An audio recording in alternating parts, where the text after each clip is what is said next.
Well, hello, everybody. Very glad to see you.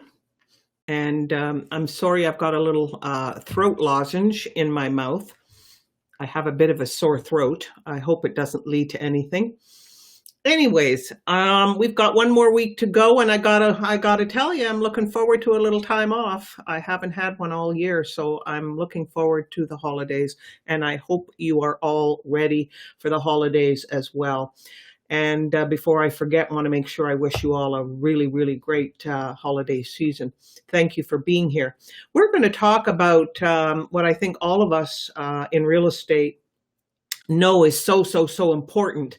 When you take a client out and you're showing houses, and all of a sudden, you found the right house for them. The client is showing interest, and how do we get them on paper? How do we finally get an offer out of them and get them to sign on the dotted line?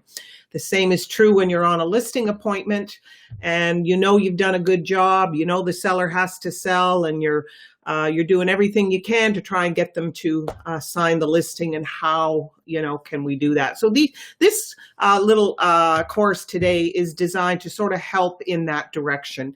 So let's begin. If you have questions, please don't hesitate to ask. It's better if you wait until the end, because then it doesn't, derail me. Sometimes the question in the middle derails me.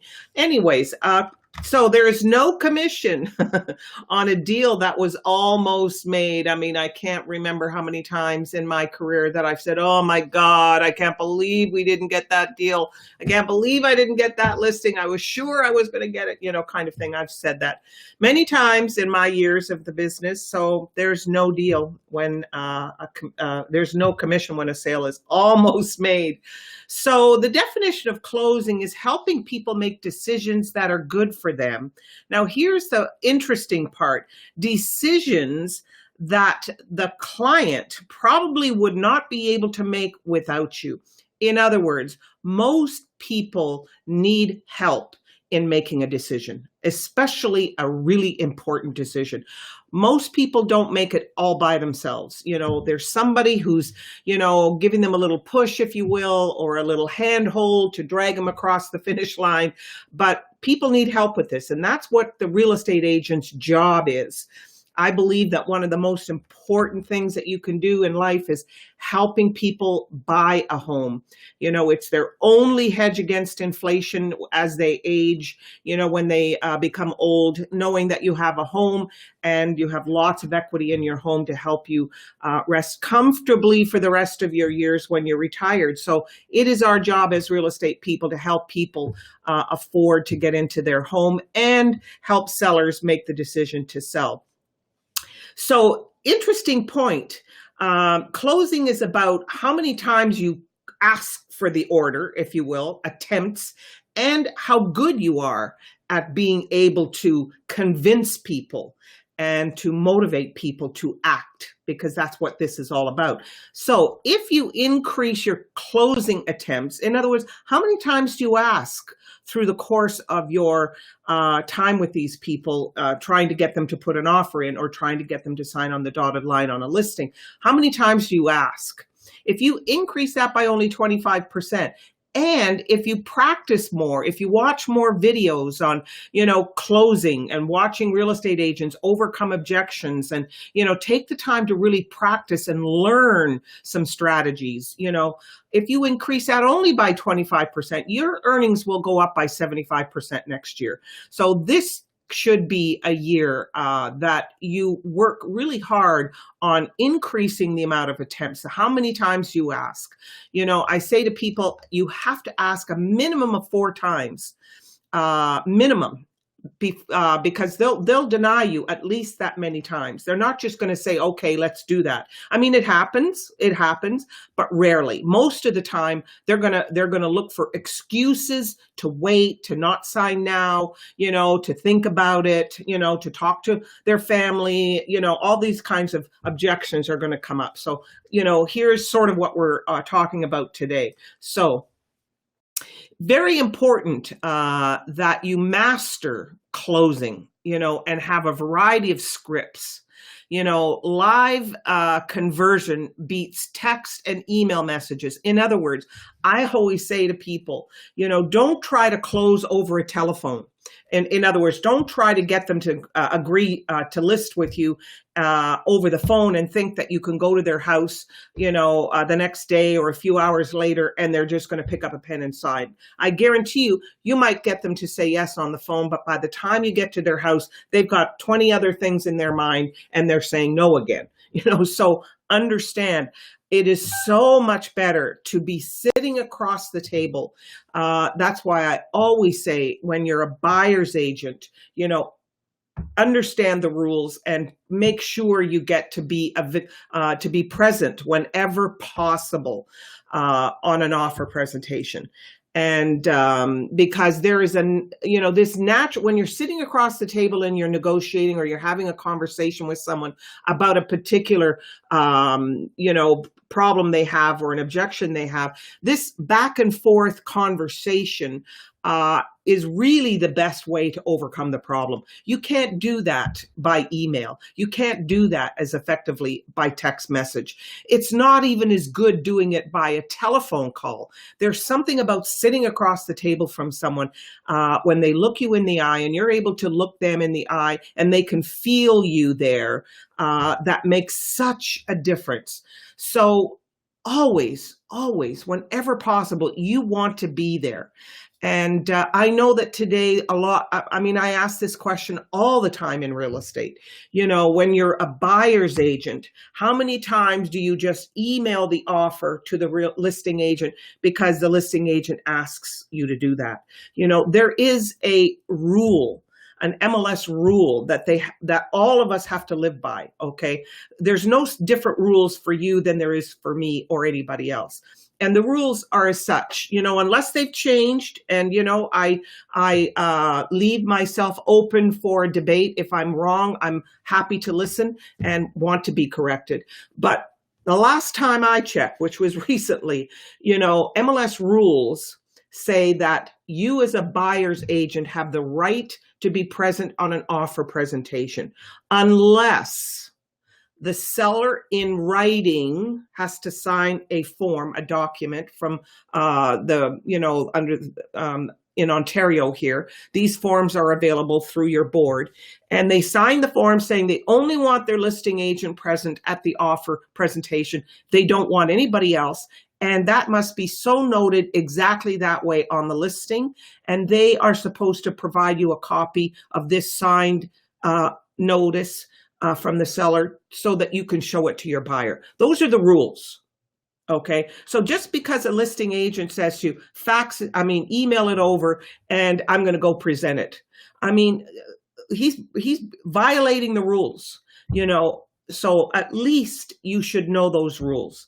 And that's the one part of the MLS rules and regulations that you should be able to quote, so it's worth your while going and finding that section and reading it again and again to yourself so you're familiar with it. Anyways, and that's why you would like to be present. You have no problem giving the buyer and the listing agent time alone, but at least let them give you the opportunity to express your offer from the buyer and explain the buyers to them and have an opportunity to promote their offer. They have the right to do that.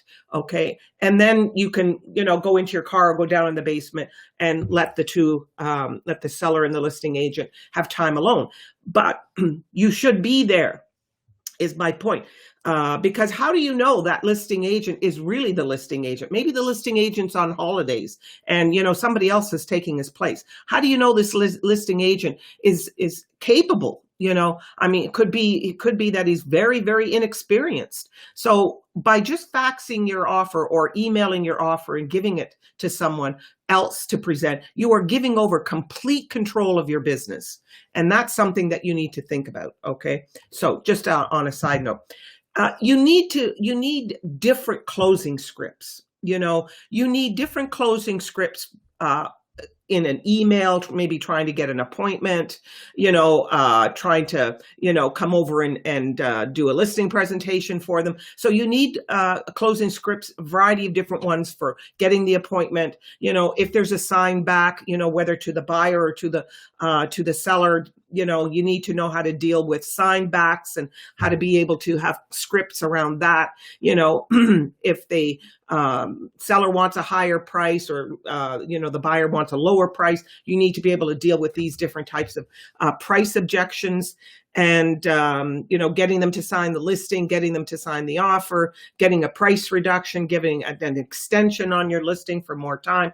All of these are different opportunities, where you need to learn how to close. And you need a variety of different closing scripts that you have learned. So I say one of the best places to go get and hear a different variety of different realtors deal with objections is YouTube. So type your objection, go to YouTube, type your objection, how to overcome the commission objection, and then watch a whole variety of real estate people handle that. That is one of the best ways to learn again and again, more and more and more different techniques. So make sure you do that every time you have 10 minutes to spare, go online. The listing strategy, getting the phone number, for example, this is when you're sitting across the table and you're trying to get them to sign the listing. Mr. or Mrs. Seller, do you know that 90% of calls that come into a real estate office, the person who's answering the phone is never able to get the caller's phone number. And we have a very, very, very high success ratio on getting phone numbers.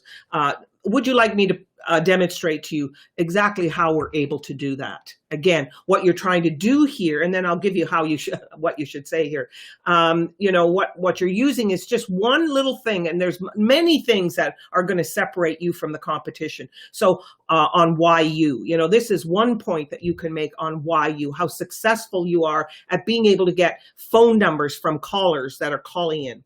A call comes into a typical real estate office and the caller says, "Is Gabrielle Jeans there? I'm sorry, she's out of the office right now. Do you want to leave a message?" "No, it's okay, I'll call back." How many times does that happen during the day? I can guarantee you. Now, if I used to sit right beside my secretary or a person who answers the phone when I first hired someone, and nothing was more important than the phone. Nothing is more important than the phone. And you and I all know that. So I would explain to them when a call comes in and you answer it like that. Was this a client of Gabrielle's? Was this someone driving by a for sale sign and they wanted information on a listing? Was this a past client? Was this a friend? Was this a family member? Was this an emergency? You don't know anything. Okay, you accomplished nothing on that call. So here's what you should do to instantly be able to get a phone number. Good afternoon, is Gabrielle there? Good afternoon, is Gabrielle there? Well, she just stepped away from her desk. Give me your phone number, have her call you right back. Okay, that's a very different strategy than saying she's out of the office. Do you want to leave a message? She's just stepped away from her desk. Leave me your number, have her call you right back. You notice a little sense of urgency that I put into my voice when I say that. Using that strategy versus the other one is 100% difference, night and day. So there's a variety of different ways of being able to get that phone number. That is the single most important thing. It's not the caller's, responsibility to find out necessarily what all the reasons why this person is calling, but the first job they have is to get the phone number and then ask a few questions if you want them to. But the phone number is the most important. And that's how you can explain to them, how trained your staff is at being able to get people's phone number, because that could be the buyer of your house, Mr. Seller. That could be exactly the person who's going to give us the best offer. Another one, listing strategy, the highest price. They're concerned, are you going to be able to, get us the highest price possible? To obtain the highest price possible on your property, it requires maximum exposure to the market. Mr. Seller, selling is exposure. May I show you how our marketing plan provides you with maximum exposure to produce maximum price results. Again, and now you're going to do your marketing strategy situation. Again, if you looked at all of these strategies that I'm revealing here to you, all of them are setting you apart from the competition, at the same time proving you are the person they should be listing with. And so everything that you talk about needs to be delivered in a way that makes you stand apart from the competition, okay? A listing appointment should not be just walking in and talking about a price, and walking through the house and have them ask you, how much do you think my house is worth? And you sit there and all you're doing is debate, having a debate about price. That's not what I call a listing appointment, okay? And so your closing strategy when you're working on a listing appointment is basically your entire presentation and every point that you make on why you, okay, and turning them into, ideas. So now, another thing I say, and I just put a little chart here as a little example, but create your premium marketing plan, because we're always going to you're always going to hear, somebody else said they do it for 4%. Somebody else said they do it for, nothing. I've heard that as well. So for those of you who want to have a different way of dealing with the commission issue, one thing I say is put your marketing plan, your premium marketing plan, okay, onto a checklist, and then have a blank calendar, if you will, and we can even start, filling in. And I'm not putting everything on here. I've missed many points because I think having open houses and advertising it in newspapers and, on and on and on are not on this list, because those are some of the normal things, dealing with sign calls and so on. But here, your premium marketing plan, these are some of the things that you're going to do that maybe other real estate agents won't. 3D floor plans. Okay. There are software and people that come in and do, do those videographers and come in and do shots of your home. Many of them out there now do 3D floor plans, web promotion, pay-per-click, and Google ads. I mean, I say to real estate agents, there are people that can help you with pay-per-click and Google ads, and you can use that as a marketing strategy, as promoting their listing once a week, for the entire time that your property is listed. I'm going to be doing Google ads, and I'm going to be promoting it, through Facebook as well. And, mobile marketing strategies. Again, and by the way, I have courses on every one of these subjects. Okay. So if you go into my archive of previous videos and webinars I've done, every single one of these points is a course, okay, just so you know. And you should be looking at a different video at least once a day, and because, everybody's got half an hour, 45 minutes, because that's about how long. The odd one is an hour. Social media promotion, front page of your website, unlimited photos, create a separate website. If you're using the $39.99, tech package from Home Life, that includes Imprev, and Imprev creates, websites, individual address websites.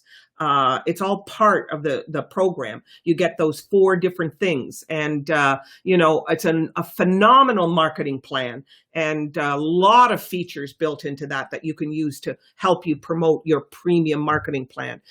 Premium videos that you're going to do. A service report consultation that once every 2 weeks we're going to sit down. We're going to go through exactly all of the marketing, all the different places we promoted it, and the results of each one. You have a chance to ask me questions. So, we really work together with you to make sure that you're satisfied with everything that we're doing. And again, very few agents do that, okay? And then creating a brochure or a booklet, the free buyer home warranty, and so on, okay? So what you're trying to do here is you're trying to show them what a norming listing, a normal marketing for a listing is, and your premium. So if they try to lower commission on you and there's no way getting around you've tried everything you can, I have a course on that, by the way, then you should show them this is the basic. It doesn't include A, it doesn't include this, it doesn't include that, and so on, okay? And since closing is all about, selling is all about marketing, and the more you need to expose it, the better your chances are of getting more buyers. Make sure your premium plan has a lot of things that the basic plan doesn't. And that's really going to help you. So here we are, which is exactly that. Mr. and Mrs. Seller, you have an important decision to make. Will you hire an agent who will help you net the highest price possible for your property, or will you accept a lower net price by an agent with an agent who does not provide premium service to you? Okay. And again, this is our higher standards, premium 5-star service. Okay. And you put that into a chart and you show it to them, and then you can even lay it out on a calendar for them if you want. But this is now, again, helping you to get to that close, is what I'm trying to get to, that point where, okay, everything you've told them they're impressed with, now is the time, okay? And here's what I'm talking about. If you want to have 2 or 3 different plans, it's up to you. Mr. and Mrs. Seller, this is my premium marketing package that will help you obtain the highest price possible for your property. If you would like to reduce the commission, I have a basic plan. I have also a standard plan if you have 2 or 3, depending, that does not offer the same level of marketing strength. Okay. Again, make sure that, and I'm just giving you an idea if you want to do that. I'm not saying you have to do that. Okay. Having a basic plan and a premium plan, but you should at least, if there's no way getting around it, show them the difference between the 2 plans. Setting up the close. This is now when you're working with a seller or you're working with a buyer, depending on your client. We have talked about a lot of things here today as we've looked at these houses, or on a listing. We've talked about a lot of things here tonight. Is there anything that we've talked about that you need more clarification on? Do you have any questions? It is impossible to close anyone until they are comfortable. Everybody has worries, fears, concerns rolling around in their mind. And until you get all those questions and doubts out onto the table and you deal with them, someone is not going to be able to sign because they're uncomfortable. And that's why closing is learning to ask questions. Not only do you, you're asking questions because you want to get information and you want to probe the client further. So, we've talked about a lot of things here tonight. May I ask, Mr. Seller, is there anything we've talked about that you still need clarification? Do you have any questions? And now let them ask what they are. And then one by one, we're going to deal with each one of those questions or objections. So, here's some other things that I just want to throw in there. We call the assumptive close. What is an assumptive close? It's a sales tactic where you act like the prospect has already made the decision. You're assuming, okay, that, oh yeah, of course I want to buy the house, or yeah, of course I want to get my house sold from you. It's sort of, you're assuming, you're taking that position. So for example, what closing date were you looking for? Okay, so you're assuming they want to put an offer in. So let's start by the bottom of the offer. Let's talk about the closing date, okay? And start filling in the information. Let's take a look at what it looks like on paper. What closing date do you want? Do you want the closing date to be before the kids go back to school? Kind of thing. Again, that's what we mean by an assumptive close. You're already assuming, yes, we're going to do this, and you're just taking the next step and moving them forward. Asking for the sale, as I mentioned already, is there any reason if we give you the price that you're looking for that you would not be willing to do business with our company? Is there any reason why, if we can't, can't deliver the price for you. Is there any other reason, why you would not be willing to do business with us? If we could find a way to deal with your friend in the business, okay, would you be willing to sign the listing at this time? Okay, another sort of trying to get the close going. Let's put this in writing and see how it looks. Okay, so these are all a variety of different ways that you can get them to moving to putting the offer in or getting the listing signed. Okay, so alternates of choice, of course.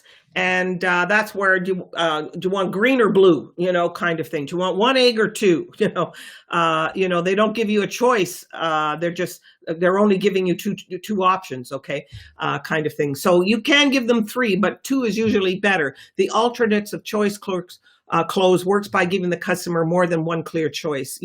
Would you prefer the appointment during the week or on weekends? Afternoons or evenings, okay? When you're trying to get an appointment with a client, okay? That would be a good example of an alternates of choice. Buyer, again, renting versus owning. This is a first-time buyer and they're renting right now and they're scared and they're nervous. They're like all first-time buyers, terrified to sign anything. Mr. and Mrs. First-time buyer, you have an important decision to make. You can pay down your own mortgage or you can continue to rent and pay off the landlord's mortgage. It's your choice. Whose mortgage do you really want to pay? Do you want to pay yours or do you want to pay your landlord's? This is the rent versus buy concept, okay? Very important to show them and make sure you point that out for sure. I used to also say with that, don't look at as a mortgage payment as a debt. Okay, look at it as an investment. What you're doing is you're putting, $2,000 a month, whatever the mortgage payment is, you're putting that money into your own bank account. That's in fact what you're doing. Okay, because it's an investment. It's not a debt. Okay, and they need to know the difference between that. So make that very, very clear to them. Rising interest rates. Okay, Mr. and Mrs. Buyer, right now, we've got interest rates have been historically low, but they are on the rise. I think we all know that they're on the rise. And if interest rates, as little as 1%, if they increase as little as 1%, you will be paying 25% more on the loan over the lifetime of this loan. So on a $200,000 loan, go find me someone who can buy a house with only a $200,000 mortgage. Not easy today, but I guess it is possible. But anyways, $200,000 loan, that's an additional $50,000 that you're going to pay over the lifetime of paying this mortgage off.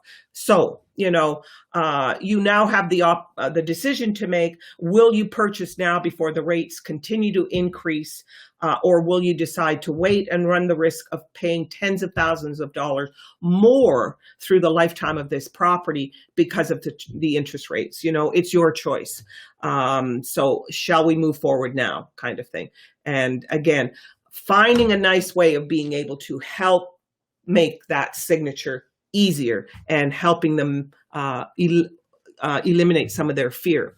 The buyer strategy, my 5-star service. If you're sitting with a client and it's your first time meeting them and you're trying to get them to sign a buyer agency, for example, just like you have, this is what I'm going to do for you, the homeowner selling your house. This is what I'm going to do for you, the buyer, if you choose me as your agent and you work with me exclusively under buyer agency.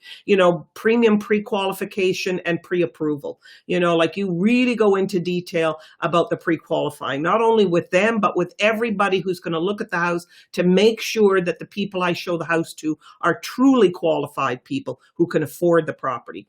And before, we even put an offer in, I work with all of my clients to make sure that the buyer gets pre-approved before we put the offer in. So you can be assured that any offer that I bring you is going to be from a client that is pre-approved.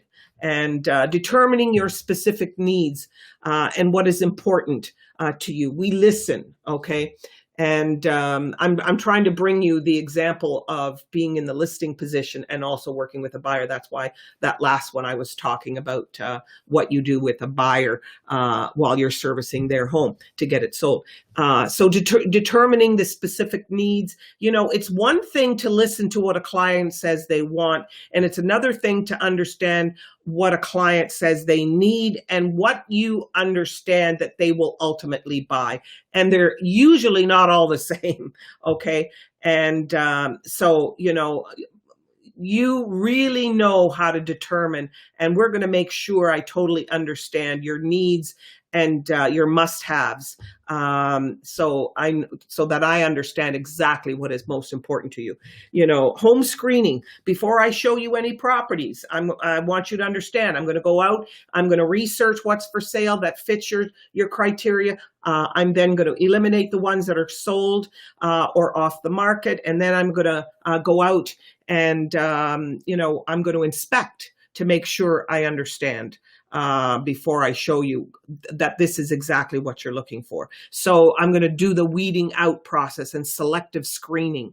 Home warranty, maybe you want to offer them a free home warranty, okay, if they buy through you. And that gives them comfort to know that, their roof and the plumbing and the wiring and so on is protected for a year after the purchase of the property. And, negotiating an offer and how prepared you are at helping to negotiate, following through to a safe closing, coordinating the home inspection, the appraisals, dealing with lawyers, dealing with any problem with title, walking through the entire process. You're there all the way. And pre-closing, 2 or 3 days before closing, talking to the lawyers to make sure everybody's got everything in place, And I even work after the closing. I'm always there so that if you have any concerns or anything that you need help with, I'm here as your realtor for life, kind of thing. So there's a few ideas of helping you to try and get them into the closing situation and how you use these different strategies to help you. Any questions?